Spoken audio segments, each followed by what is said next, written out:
Loué soit Jésus-Christ, le seul vrai Dieu, mort et ressuscité pour notre salut. Sa paix soit avec vous. Je vous lis le verset 34 de la sourate 2. Lorsque nous avons dit aux anges « Prosternez-vous devant Adam », ils se prosternèrent à l'exception de Iblis qui refusa et s'enorgueillit. Il était au nombre des incrédules. Ce verset nous dit donc que Allah a demandé aux anges de se prosterner devant Adam, c'est-à-dire devant une créature. Comment Dieu pourrait-il demander à ce que l'on adore quelqu'un d'autre que Dieu? Où l'on voit ici comme ailleurs dans le Coran que l'islam est un vrai associationnisme, puisque le Dieu de l'islam associe à l'adoration du seul vrai Dieu l'adoration d'une créature. Ce verset, en fait, est la reprise déformée, comme très souvent dans le Coran, de la tradition judéo-chrétienne, et en l'occurrence de la raison de la chute de Lucifer, qui était le chef des anges, le plus beau, le plus saint d'entre eux.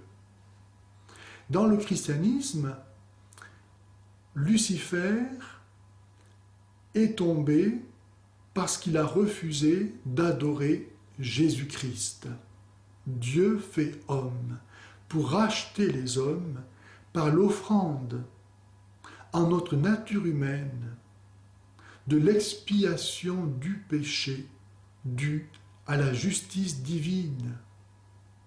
Que Dieu se soit fait homme n'a rien changé en Dieu, qui demeure toujours le même, mais a tout apporté à la nature humaine, en lui donnant les mérites de la passion soufferte à cause du péché et en réparation de ceci. C'est comme cela que nous sommes sauvés devant la justice de Dieu. Lucifer, en refusant d'adorer Jésus-Christ, en refusant d'adorer Dieu, est devenu un démon et le chef des démons. Si on refuse la vie, on a la mort. Si on refuse la vérité, on devient mensonge.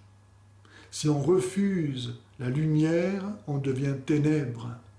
Si on refuse l'amour, on devient la haine. Lucifer, Iblis, a refusé de s'humilier devant une nature inférieure à la sienne, tant il est vrai que la nature humaine est inférieure à la nature angélique. Mais la nature humaine du Christ était celle-là même de Dieu. Et c'est pourquoi ce péché de Lucifer a été si fatal et l'a transformé en Satan. Ce verset nous montre que Dieu a été assez puissant pour introduire dans le texte même du Coran, là comme ailleurs, des contradictions, afin que les esprits qui cherchent vraiment la vérité puissent se rendre compte que l'islam est une fausse religion. Mais encore, ce verset met sous les yeux des musulmans le fait qu'en refusant d'adorer Jésus-Christ, Dieu fait homme, ils sont les imitateurs de Lucifer, de Iblis, et que s'ils ne renoncent pas à ce péché, ils seront comme lui damnés.